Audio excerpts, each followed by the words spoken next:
Okay, திரு கனகராஜ், இங்க பிரதமருடைய பேச்சுக்கள் மத பிரிவினையை உருவாக்கக்கூடிய பேச்சுக்கள் அப்படின்னு எந்த அடிப்படையில் எதிர்க்கட்சிகள் குற்றம் சாட்டுகிறது? ஒன்று, அவர் இந்த விஷயத்தில் ஒரு ஹேபிச்சுவல் அஃபண்டர். நான் வரிசையாக சொல்கிறேன், கொஞ்சம் பொறுமையாக கேளுங்க. அவர் செப்டம்பர் 9, 2002 குஜராத்தில் முதலமைச்சராக இருந்தபோது பேசினார். நாம் ஐவர் நமக்கு 25. நீங்கள் ரிலீஃப் கேம்பில் இருந்த இஸ்லாமியர்கள் நிவாரண முகாம்களில் இருக்காங்களே, அதை என்ன செய்ய போறீங்க அப்படின்னு கேட்டபோது, பிள்ளை பெருக்கும் தொழிற்சாலைகளை நாங்கள் வைத்திருக்க வேண்டுமா, முடிவிடுவோம்னு அவர் சொன்னார். இவர் தேர்தலில் ஜெயிச்ச பிறகு 2014 ராய்ட்டர் அவர்கிட்ட ஒரு டிவி இன்டர்வியூ எடுக்கிறாங்க. குஜராத்தில் இவ்வளோ பேர் இஸ்லாமியர்கள் இறந்து போனாங்களே அப்படின்னு கேட்குறாங்க. அதில் உங்களுக்கு வருத்தம் இல்லையா அப்படின்னு. அவர் என்ன சொன்னாருன்னா, எந்த கொடூர மனம் படைத்தவர்களும் அப்படி சொல்ல மாட்டாங்க. நீங்கள் ஒரு கார் ஓட்டிகிட்டு போகும்போது, நீங்கள் டிரைவர் சீட்டில் இருந்தாலும் சரி, பின்னால் இருந்தாலும் சரி, உங்கள் காரு கீழே ஒரு நாய்க்குட்டி அடிபட்டு செத்தா நீங்கள் வருத்தப்பட மாட்டீங்களா? எது ஆயிரக்கணக்கான இறந்து போன வன்முறையில் திட்டமிட்டு கொல்லப்பட்டவர்களும் ஒரு நாய்க்குட்டி ஆக்சிடெண்ட்டில் இறந்து போகிறதும் ஒன்றுன்னு சொன்னவர் அவர். 2017 எலெக்ஷனில் உத்தரப்பிரதேசத்தில் பேசும்போது ஒரு பொய்யை ஆனால் திட்டமிட்டு மத வெறியை தூண்டுவதற்காக அவர் சொன்னார். இடுகாட்டுக்கு நிறையா இடம் இருக்குது, சுடுகாட்டுக்கு அவ்வளவு இடம் இல்லை. அதாவது இஸ்லாமியர்கள் பிணங்களை எரிப்பதில்லை, அதை வச்சுக்கிட்டு அவர் சொன்னார். ரம்ஜானுக்கு ஆகிற எலக்ட்ரிசிட்டி அதிகமாக இருக்குது, ஆனால் தீபாவளி அன்னைக்கு இல்லை. இது நியாயமானாரு. ரெண்டும் பொய்யின்னு உடனடியாக சொல்லிட்டாங்க. டிசம்பர் 10, 2017 அவர் பேசுனது என்ன சொன்னார்னா, மணிசங்கர் ஐயர், அதுக்கு பின்ன அப்போவும் இவர் தான் பிரதமர், இன்னைக்கு வர பிரதமர், குஜராத்தில் அந்த தேர்தலை அவங்களுக்கு சாதகமாக, காங்கிரஸுக்கு சாதகமாக வருவதற்காகவும் தன்னை கொல்லுவதற்காகவும் மணிசங்கர் ஐயர் பாகிஸ்தானை சேர்ந்த சில தீவிரவாதிகளுக்கு சுப்பாரி கொடுத்தார். இந்த ரகசிய கூட்டம் மணிசங்கர் ஐயர் வீட்டில் நடந்தது. மன்மோகன் சிங், அப்போது குடியரசு துணைத் தலைவராக இருந்த ஹமீத் அன்சாரி, இராணுவ தளபதியாக இருந்த தீபக் கபூர், இன்னொரு முக்கியமான டிப்ளமேட், இவங்கெல்லாம் இங்கே அந்த கூட்டத்தில் இருந்தாங்க என்று அவர் திட்டமிட்டு சொன்னார். டெல்லியில் இஸ்லாமியர்கள் மீது வன்முறை நடந்து கொண்டிருந்த போது இவர் என்ன சொன்னாருன்னா, நீங்கள் ஆடைகளை வைத்து அடையாளம் காண முடியும்னு சொன்னார். இதுக்கெல்லாம் பேர் என்ன? இவர் புத்தர் மாதிரி பேசினாரா? விஷத்தை தேக்கி வைத்திருக்கிற ஒரு பாம்பு நல்லவனா கெட்டவனான்னு பார்த்தெல்லாம் கொட்டாது. அது கொத்துற நேரத்துல எல்லாம் விஷம் மட்டும் தான் வரும். கடந்த கால விஷயங்களை பட்டியலிடுறீங்க.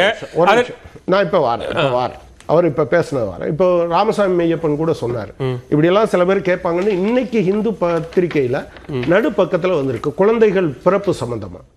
அவர் என்ன சொன்னாரு, குடும்ப கட்டுப்பாடு செஞ்சிருக்காங்களா இல்லையாங்கிறதெல்லாம் பிரச்சனை. நரேந்திர மோடி அப்பா அம்மா குடும்ப கட்டுப்பாடு செஞ்சுக்கிட்டாங்களா? எத்தனை குழந்தைகள் அவங்களுக்கு இருக்கு? ஹம் 5 ஹமாரா 25ன்னு சொல்லும் போது இதை பார்க்கணும்ல. இன்னைக்கு அவர் அப்படி பண்ணுவாரா? எங்க தாத்தாவுக்கு 10 குழந்தை, எங்க அப்பாவுக்கு நாங்க 4 பேரு, ஆனா எனக்கு ஒரு பையன். இது படிப்பறிவோடு அதோடலாம் சம்மந்தப்பட்டது. இந்த மாதிரி பேசுவாங்கன்னு சொல்லி தான் அவங்க எஜுகேஷன் லெவல் எப்படி இருந்தா எப்படி இருக்கு, அர்பன் சைட்ல எப்படி இருக்குன்னு சொல்லியிருக்காங்க. திரும்ப திரும்ப ஒரு பொய்யை சொல்லிக்கொண்டே இருக்கிறார்கள். உண்மையை சொல்றதுதான் எதிர்க்கட்சிகளுக்கு பீதியை ஏற்படுத்துகிறது. அவர்கள் தவிக்கிறார்கள் அப்படிங்கிறார். அவர் சொல்றதெல்லாம் பொய். உண்மையை சொல்லணும்னா அவருக்கு பொய் என்று தெரிந்தே சொல்லுகிறார். அதற்கு பெயர் மோசடி என்று பெயர். இவங்க டாக்குமெண்டா சொல்றாங்க. நேஷனல் ஃபேமிலி ஹெல்த் சர்வேயின் அடிப்படையில் அவங்க சொல்றாங்க.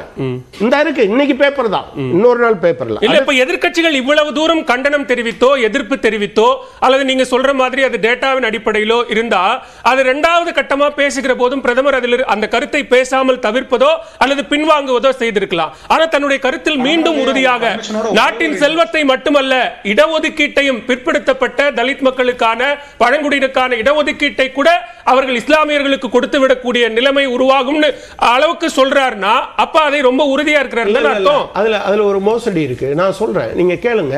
பிரதமர் பேசுற பேச்ச www.narendramodi.com என்கிற அவருடைய தனிப்பட்ட வெப்சைட்ல நீங்க போய் பாருங்க. அவர் ஹிந்தியில பேசின அந்த வீடியோ அப்படியே இருக்கு.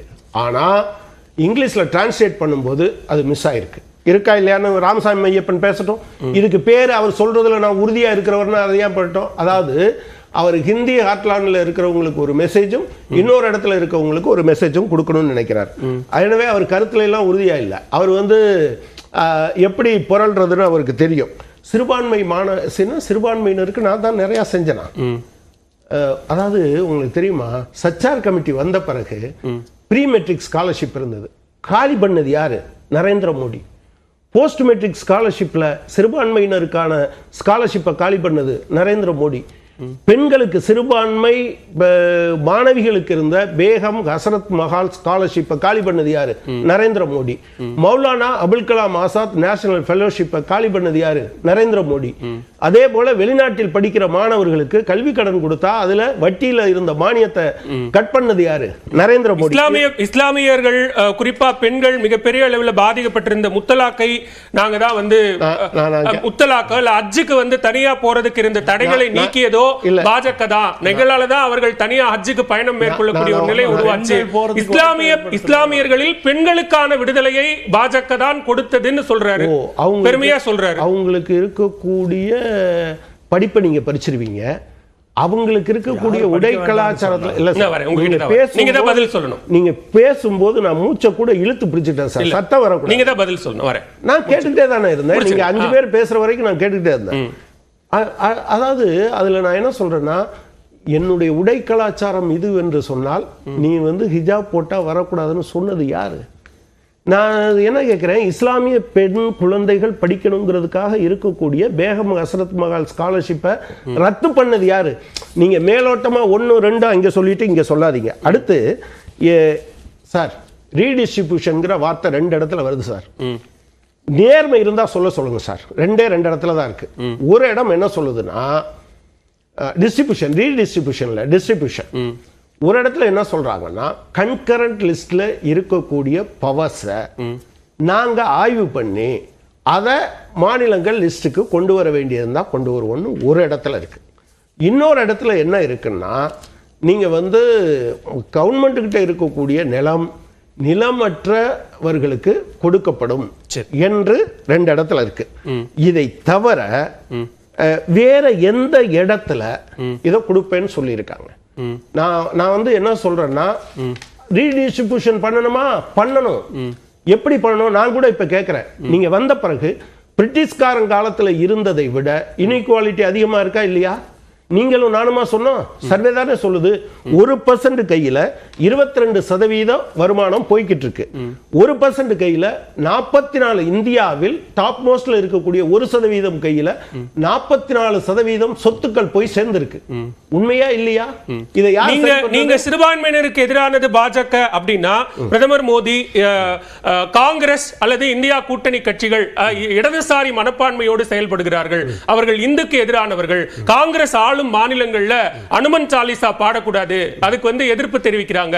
அப்ப அவர்கள் முழுவதுமாக இந்துக்கு எதிரான கட்சியாக காங்கிரசும் இந்தியா கூட்டணியும் இருக்கிறது. எனவே அவர்கள் நாட்டிலிருந்து அகற்றப்பட வேண்டியவர்கள் அப்படிங்கிறார். எந்த இந்துக்கு? கடன் வாங்கின, கல்வி கடன் வாங்கின இந்துக்களுக்கு நீங்க 14.56 லட்சம் கோடி ரூபாயை, என்னுடைய சொத்தை நீங்க அதை இது பண்ணிடுவீங்க. எதை? கடன் வாங்கினதை தள்ளுபடி பண்ணிடுவீங்க. ஆனா ஏழை மாணவன் 50,000 1 லட்சம் வாங்கினதை நீங்க திரும்ப வாங்குறதுக்கு ரிலையன்ஸ் அசெட் ரீகன்ஸ்ட்ரக்ஷன் லிமிடெட் கிட்ட மொத்தமா கொடுப்பீங்க. உங்களுக்கு பேர் என்னது? அவர் வாங்கின பணத்தையே கட்டலைன்னா அவர்கிட்ட நீங்க கொடுப்பீங்களா? இல்ல நான் அடுத்து இந்த வாரேன், நான் முடிச்சுட்டு வரேன். நிச்சயமா மோடி அரபு நாடுகளோடு ரொம்ப க்ளோஸா தான் இருப்பார். அது பிசினஸ். நான் இப்போ ஒண்ணு சொல்றேன். தேர்தலுக்கு முந்தின நாள் இந்தியா மட்டும் இல்ல, உலகம் முழுவதும் ஆயில் இன்னைக்கு ஒரு மிகப்பெரிய விஷயம். ஏதாவது போர் வந்தா, ஏதாவது நடந்தா, அந்த நேரத்தில் பயன்படுத்துறதுக்காக 55 லட்சம் டன் க்ரூட் ஆயில மேங்களூர்ல தரைக்கு கீழே அண்டர் கிரவுண்ட்ல வச்சிருந்தாங்க. ஐஓசி தவிர வேற யாரும் அதை பயன்படுத்த முடியாது. அதுவே கவர்மெண்ட்டுக்கு தான் கேட்கணும். ஆனா அதை அட்னாக்ங்கிற ஒரு அபுதாபி நேஷனல் ஆயில் கம்பெனிக்கு தேர்தலுக்கு முந்தின நாள் கொடுத்தாங்க.